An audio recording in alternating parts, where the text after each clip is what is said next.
ኢትዮጵያዊው የሙዚቃ ንጉስ ቴዲ አፍሮ ለዓመታት ሲጠበቅ የነበረውን አዲሱን አልበሙን ኢትዮሪካ በሚል መጠሪያ ለህዝብ ካበረከተ እነሆ አንድ ሳምንት አልፎታል። ይህ አልበም በወጣ በሳምንት ጊዜ ውስጥ ብቻ በኢትዮጵያ የሙዚቃ ታሪክ ታይተው የማይታወቁ ድንቅ ሪከርዶችን አስመዝግቧል። ዛሬ ስለ ኢትዮሪካ ያልተሰሙ መረጃዎችን እና ንጉሱ ዳግም የሰበራቸውን 5 ታላላቅ ሪከርዶችን አንድ በአንድ እናያለን። ወደ ዝርዝሩ ከመሄዳችን በፊት ግን እንዲህ ያለ ወቅታዊና አጓጊ መረጃዎች ሁልጊዜ እንዲደርሷችሁ የዓለም ሚስጥሮች ቻናልን አሁኑኑ ሰብስክራይብ በማድረግ ቤተሰብ እንድትሆኑ ጋብዛችኋለሁ። የደውል ምልክቷን መጫን እንዳትረሱ። ዝግጁ ከሆናችሁ አሁን ወደ ኢትዮሪካ የሪከርድ ጉዞ። አንደኛ የኢትዮሪካ ስያሜና ፍልስፍና እንመለከታለን። መጀመሪያ የምንጀምረው ከአልበሙ መጠሪያ ነው። ኢትዮሪካ የሚለው ስያሜ ኢትዮጵያን ከአፍሪካዊነት ጋር አጣምሮ የያዘ ድንቅ ፍልስፍና ነው። አልበሙ በተለቀቀ በመጀመሪያው ቀን ብቻ ይህ ስያሜ በማህበራዊ ሚዲያዎች ላይ በብዛት የተፈለገ ቃል በመሆኑ አዲስ ሪከርድ አስመዝግቧል። ቴዲ በአንድ ቃል ብቻ የሁሉንም ሰው ትኩረት መሳብ እንደሚችል ዳግም አሳይቷል። ሁለተኛው ደግሞ የአንድ ሳምንት የጅረት ፍንዳታ። ኢትዮሪካ ከተለቀቀ አንድ ሳምንት ቢሆነው አሁንም ድረስ በዩቲዩብ እና በሌሎች የሙዚቃ መድረኮች ላይ ትሬንዲንግነቱን ይዞ ይገኛል።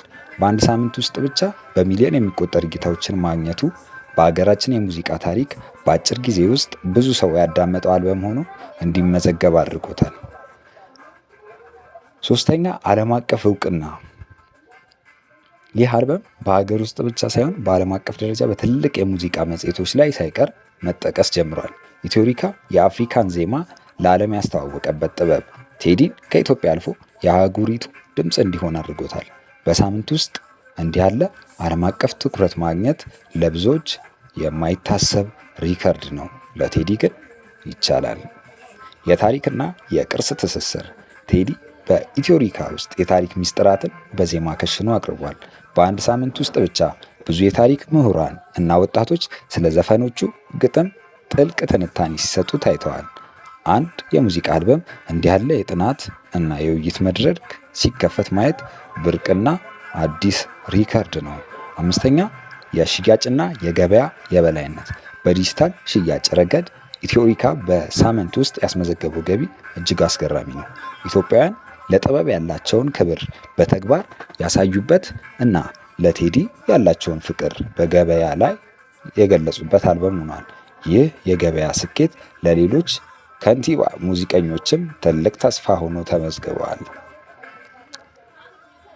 በመጨረሻም ኢትዮሪካ የቴዲ አፍሮ ንጉስነት በድጋሚ ያረጋገጠ አልበም ሆኗል። እናንተ ከኢትዮሪካ አልበም ውስጥ የትኛው ዘፈን ይበልጥ ተመቻችሁ? የዘፈኖቹስ ግጥም ምን መልእክት ያስተላለፈ ይመስላችኋል? በኮመንት አጋሩኝ። ቪዲዮውን ከወደዳችሁት ታዲያ ላይክ እና ለሌሎች ሼር አድርጉ። ቻናሉ ሰብስክራይብ ካላደረጋችሁ አሁኑኑ ሰብስክራይብ እንድታደርጉ እየጋበዝኳችሁ